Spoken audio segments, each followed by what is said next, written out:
The kitchen lights flickered softly in the stillness of the night, casting long shadows across the marble floors of the enormous mansion. It was 3 a.m., a time when even the echo of footsteps felt too loud, too intrusive.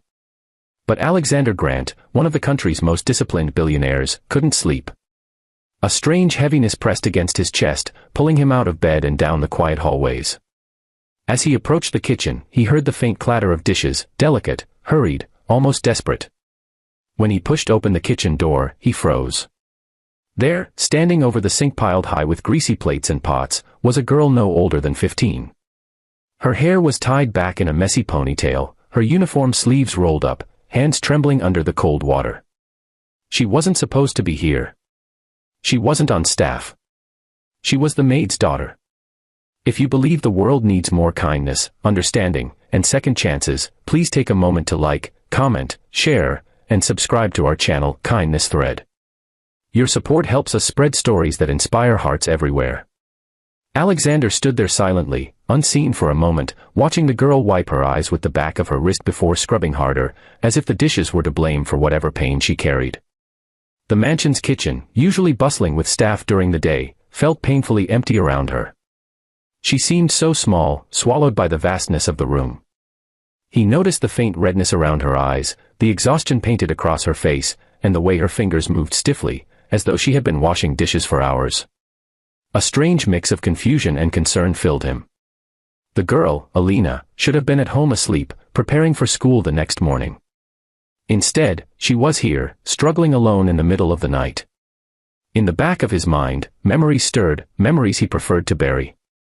He knew what it felt like to be young, scared, and burdened beyond one's years. His own childhood had been filled with hardships before fortune eventually found him. He stepped closer, finally making his presence known, and Alina jolted upright, startled and embarrassed. She avoided his eyes instantly, as though she feared she had committed an unforgivable act. Alexander noticed her hesitation, the way her hands immediately moved to hide a torn part of her uniform sleeve, the way she tried to stand taller despite her exhaustion. She didn't want to look weak. She didn't want pity. She didn't know she was breaking his heart. The next morning, with her mother too nervous to speak, Alexander called Alina into his office. She walked in slowly, clutching the edge of her worn-out school bag. She looked thinner in the daylight, her cheeks slightly hollow, her fingers fidgeting. Her eyes darted around his luxurious office, and it became painfully clear that this world was far from the one she was used to. When he asked her gently why she had been washing dishes at 3 a.m., she hesitated for a long time, biting her lip, before finally whispering that she didn't want her mother to lose her job. Apparently, her mother had been struggling recently, working longer hours, doing extra tasks, barely keeping up. Alina had noticed her mother coming home each night exhausted, almost limping from the pain in her back.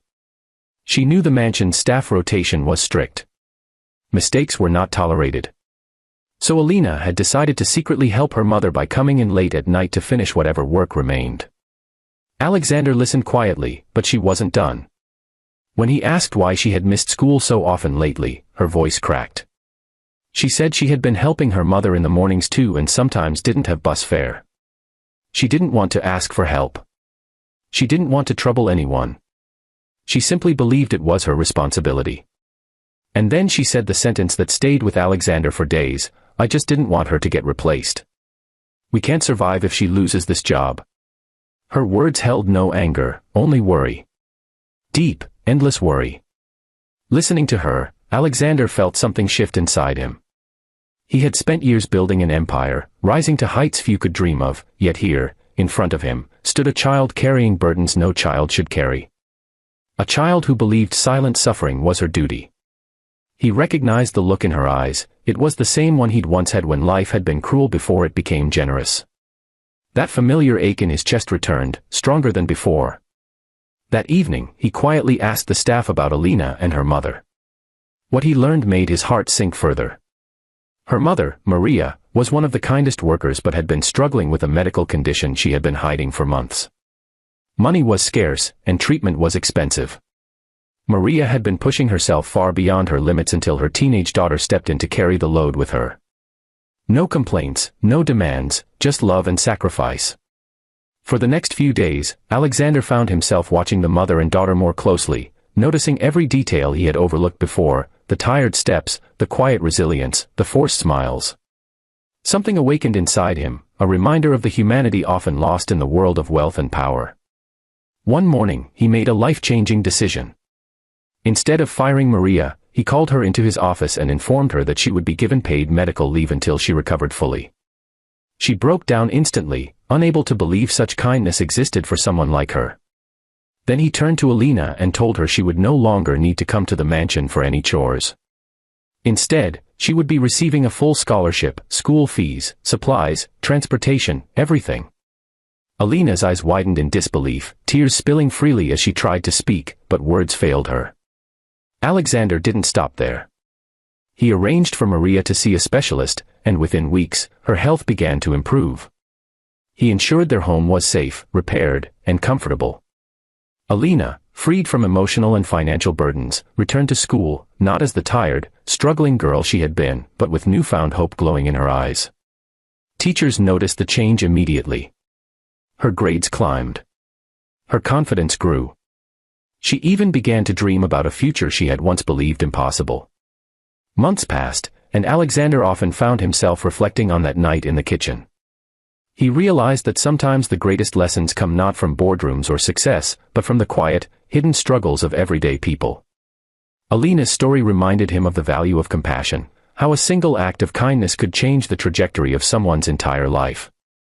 If this story has touched your heart in any way, please take a moment to like, comment, share, and subscribe to Kindness Thread.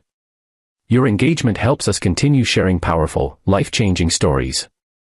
Before we end, we have a special request. Comment below what this story meant to you. Your words might inspire someone else today. And as Alina walked into her future with her mother by her side, both healthier and happier than ever, Alexander realized something profound. Sometimes, the most meaningful wealth a person can give isn't money, it's hope. Amigo, acabas de quedar afuera, boludo. O sea, literalmente te estás haciendo el canchero y acabas de quedar en Sudamericana. No puedes ser tan perro, boludo. Ahí empiezan las cargadas de cosas. Ahí va a empezar las cargadas de Juan. Juan la dio una banda. A mí, posta, me chupa un huevo porque yo no voy a salir a festejar. Tranqui, igual, yo ni entrar a las partidas. Bueno, eso es un boludo. Ahí me pone, impresionante, realmente increíble, me pone Juanceto. Increíble.